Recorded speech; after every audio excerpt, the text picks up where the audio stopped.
കേരളത്തിലെ ടൂറിസം മേഖലയെക്കുറിച്ച് നമ്മൾ സംസാരിക്കുമ്പോൾ സാധാരണയായി നമ്മുടെ മനസ്സിൽ വരുന്നത് ചില പ്രശസ്ത സ്ഥലങ്ങളാണ്.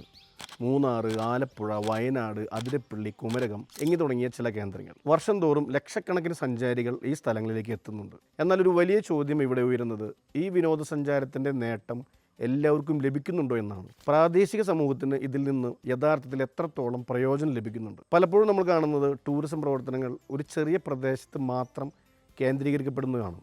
ഒരു വാട്ടർഫോൾ, ഒരു വ്യൂ പോയിൻ്റ്, ഒരു ബീച്ച്, ഇതുപോലുള്ള ചെറിയ പ്രദേശങ്ങളിലാണ് എല്ലാ സഞ്ചാരികളും എത്തുന്നത്.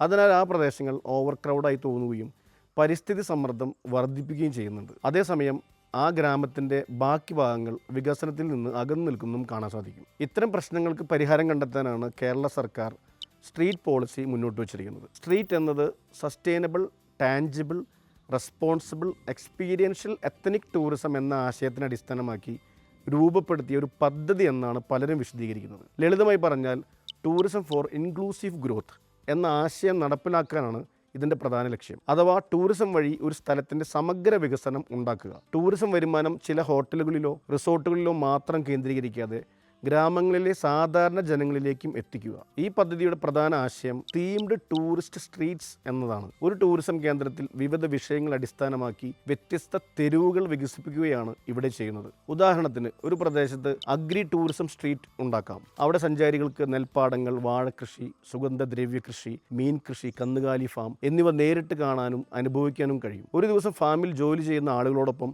സമയം ചെലവിടുക, നാട്ടിൻപുറ ഭക്ഷണം കഴിക്കുക, കൃഷിയുടെ രീതികൾ പഠിക്കുക, ഇതെല്ലാം ഈ തെരുവിൻ്റെ ഭാഗമാക്കാം. അതുപോലെ തന്നെയാണ് വില്ലേജ് ലൈഫ് എക്സ്പീരിയൻസ് സ്ട്രീറ്റ് എന്ന ആശയവും ഈ പദ്ധതിയുടെ ഭാഗമാവുന്നത്. ഇവിടെ ഗ്രാമീണ ജീവിതത്തിൻ്റെ യഥാർത്ഥ മുഖം സഞ്ചാരികൾക്ക് അനുഭവിക്കാൻ കഴിയും. കയർ നിർമ്മാണം, കൈത്തറി, നെയ്ത്ത്, ഓലമിടയൽ, കരകൗശല ഉൽപ്പന്ന നിർമ്മാണം, കളിമൺ പാത്ര നിർമ്മാണം എന്നിവ പോലുള്ള പരമ്പരാഗത തൊഴിൽ മേഖലകൾ ഇവിടെ പ്രദർശിപ്പിക്കും. സഞ്ചാരികൾക്ക് ഇവ കാണുക മാത്രമല്ല, ചിലപ്പോൾ നേരിട്ട് പങ്കെടുക്കാനും അവസരം ലഭിക്കും. ഇതിനു പുറമെ കൾച്ചർ സ്ട്രീറ്റ് എന്ന ആശയവും പദ്ധതിയുടെ പ്രധാന ഘടകമാണ്. ഒരു പ്രദേശത്തിൻ്റെ ക്ഷേത്രങ്ങൾ, പള്ളികൾ, മോസ്കുകൾ, ഉത്സവങ്ങൾ, ജനകീയ കലകൾ, പൈതൃക സ്ഥലങ്ങൾ എന്നിവയെ ഉൾപ്പെടുത്തി സാംസ്കാരിക അനുഭവങ്ങൾ ഒരുക്കുക. ഗ്രാമീണ വീടുകളുടെ ചുമരുകളിൽ മ്യൂറൽ പെയിന്റിങ്സ്, ചെറിയ ഹെറിറ്റേജ് മ്യൂസിയം, ചരിത്രപാതകൾ എന്നിവയും ഇതിൻ്റെ ഭാഗമാകുന്നുണ്ട്. ടൂറിസത്തിൽ ഭക്ഷണം ഒരു വലിയ ആകർഷണമാണല്ലോ. അതുകൊണ്ട് തന്നെയാണ് കുസിൻ സ്ട്രീറ്റ് എന്ന ആശയം പദ്ധതിയിൽ ഉൾപ്പെടുത്തിയിരിക്കുന്നത്.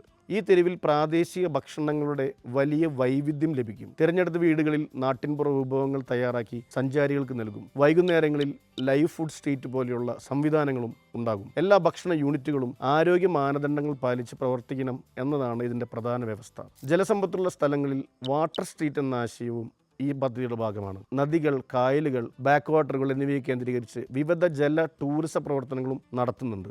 നാടൻ വള്ളങ്ങളിൽ യാത്ര, ഷിക്കാർ ബോട്ടുകൾ, house boats, floating restaurants, floating market എന്നിവയും ഇതിൻ്റെ ഭാഗമാകും. കലാപ്രേമികൾക്കായി ആർട്ട് സ്ട്രീറ്റ് എന്ന ആശയവും പദ്ധതിയിൽ ഉൾപ്പെടുത്തിയിട്ടുണ്ട്. കലാകാരന്മാരുടെ പ്രകടനങ്ങൾ, സംഗീത പരിപാടികൾ, നൃത്ത പരിപാടികൾ, സ്ട്രീറ്റ് തിയേറ്റേഴ്സ് എന്നിവയും ഇവിടെ നടക്കുന്നുണ്ട്. സുവനീർ ഷോപ്പുകളും കലാ ഗാലറികളും ഇന്ന് തെരുവിൽ ഉണ്ടാകുന്നുണ്ട്. ഈ സ്ട്രീറ്റ് പദ്ധതി നടപ്പിലാക്കാൻ കേരളത്തിൽ തിരഞ്ഞെടുത്തത് 10 പ്രധാന കേന്ദ്രങ്ങളാണ്. കടലുണ്ടി, തൃത്താല, പട്ടിത്തറ, വലിയ പറമ്പ്, ചെക്കോടി, മറവൻതുരുത്ത്, മാഞ്ചിറ, പിണറായി, അഞ്ചരക്കണ്ടി, കാന്തല്ലൂർ എന്നിവയാണ് ഈ പറയുന്ന 10 സ്ഥലങ്ങൾ. ഈ പ്രദേശങ്ങളിൽ ഓരോന്നിൻ്റെയും പ്രത്യേകതകൾ പരിഗണിച്ചാണ് വ്യത്യസ്തമായ തെരുവുകൾ വികസിപ്പിക്കുന്നത്. പദ്ധതി നടപ്പാക്കുന്നതിന് സർക്കാർ നിരവധി ഘട്ടങ്ങളിലുള്ള പ്രവർത്തന പദ്ധതികൾ തയ്യാറാക്കിയിട്ടുണ്ട്. ആദ്യം സംസ്ഥാനതല ഉദ്ഘാടനം നടക്കും.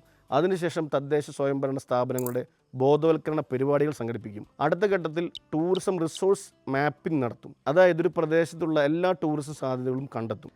പിന്നീട് മൈക്രോ ഡെസ്റ്റിനേഷൻസ് കണ്ടെത്തി അവയെ വിവിധ തിമാറ്റിക് സ്ട്രീറ്റ്സായി വിഭജിക്കും. ഇതിനുശേഷം വിവിധ യൂണിറ്റുകൾ രൂപീകരിക്കും. താമസ സൗകര്യ യൂണിറ്റുകൾ, ഭക്ഷണ യൂണിറ്റുകൾ, കരകൗശല യൂണിറ്റുകൾ, ഗതാഗത യൂണിറ്റുകൾ, ജലഗതാഗത യൂണിറ്റുകൾ എന്നിങ്ങനെ പ്രാദേശിക ജനങ്ങൾക്ക് പരിശീലനം നൽകുന്നതും പദ്ധതിയുടെ പ്രധാന ഘടകമാണ്. അതോടൊപ്പം സൈനേജുകൾ, മാർഗനിർദ്ദേശ ബോർഡുകൾ, മാലിന്യം കൈകാര്യം ചെയ്യുന്ന സംവിധാനം, ബയോഗ്യാസ് പ്ലാന്റുകൾ എന്നിവയും സ്ഥാപിക്കും. വിപണനവും പ്രചാരവും മറ്റൊരു പ്രധാന ഘടകമാണ്. ടൂർ പാക്കേജുകൾ തയ്യാറാക്കി ദേശീയവും അന്താരാഷ്ട്രവുമായ വിപണികളിലേക്ക് ഇത് പ്രചരിപ്പിക്കണം. എന്നാൽ എല്ലാ പദ്ധതികൾക്കും പോലെ ഈ പദ്ധതിക്കും ചില വെല്ലുവിളികളും ആശങ്കകളുണ്ട്. ആദ്യത്തെ വെല്ലുവിളി പ്രാദേശിക പങ്കാളിത്തം ഉറപ്പാക്കുക എന്നതാണ്. ജനങ്ങൾ സജീവമായി പങ്കാളികളാകാതെ ഈ പദ്ധതി വിജയിക്കില്ല. രണ്ടാമത്തെ പ്രശ്നം മാലിന്യ നിയന്ത്രണമാണ്. ടൂറിസം വർദ്ധിക്കുമ്പോൾ പ്ലാസ്റ്റിക് മാലിന്യങ്ങളും പരിസ്ഥിതി പ്രശ്നങ്ങളും വർദ്ധിക്കാൻ സാധ്യതയുണ്ട്. മൂന്നാമത്തെ ആശങ്ക സാംസ്കാരിക വാണിജ്യവൽക്കരണം എന്നതാണ്. പ്രാദേശിക സംസ്കാരം വിനോദസഞ്ചാരത്തിനായി മാറ്റി രൂപപ്പെടുത്തുമ്പോൾ ചിലപ്പോൾ അതിൻ്റെ ഒതൻറ്റിസിറ്റി നഷ്ടപ്പെടുന്നത് കാണുന്നുണ്ട്. നാലാമത്തെ വെല്ലുവിളി അടിസ്ഥാന സൗകര്യങ്ങളാണ്. റോഡുകൾ, ശുചിമുറികൾ, ഗതാഗത സൗകര്യങ്ങൾ എന്നിവ മെച്ചപ്പെടുത്താതെ ടൂറിസം വികസനം സാധ്യമല്ല. എന്നാൽ ഈ വെല്ലുവിളികളെ മറികടക്കാൻ സർക്കാരിനും തദ്ദേശ സ്ഥാപനങ്ങൾക്കും ചേർന്ന് പ്രവർത്തിച്ചാൽ സ്ട്രീറ്റ് പദ്ധതി കേരള ടൂറിസം മേഖലയെ പുതിയ ഉയരങ്ങളിലേക്ക് കൊണ്ടുപോകാൻ സാധിക്കുന്ന ഒന്നാണ്. ഒരു സ്ഥലത്ത് മാത്രം കേന്ദ്രീകരിച്ചിരുന്ന ടൂറിസം പ്രവർത്തനങ്ങൾ ഗ്രാമങ്ങളിലേക്കും വ്യാപിപ്പിക്കുവാൻ ഈ പദ്ധതി കഴിയും. ഇതിലൂടെ ഗ്രാമീണ സമ്പദ് വ്യവസ്ഥ ശക്തിപ്പെടുകയും സ്ത്രീ ശാക്തീകരണം വർദ്ധിക്കുകയും ചെയ്യും. അവസാനമായി പറയേണ്ടത് ഇതാണ്: ടൂറിസം എന്നത് വെറും യാത്രയോ വിനോദമോ മാത്രമല്ല, അതൊരു പ്രദേശത്തിൻ്റെ സംസ്കാരവും ജീവിതത്തിൻ്റെ ലോകത്തിന് പരിചയപ്പെടുത്തുന്ന ഒരു വാതിൽപ്പടിയും കൂടിയാണ്. സ്ട്രീറ്റ് പദ്ധതി ഈ വാതിൽ കൂടുതൽ വിശാലമായി തുറക്കാനുള്ള ഒരു ശ്രമമാണ്. Thank you.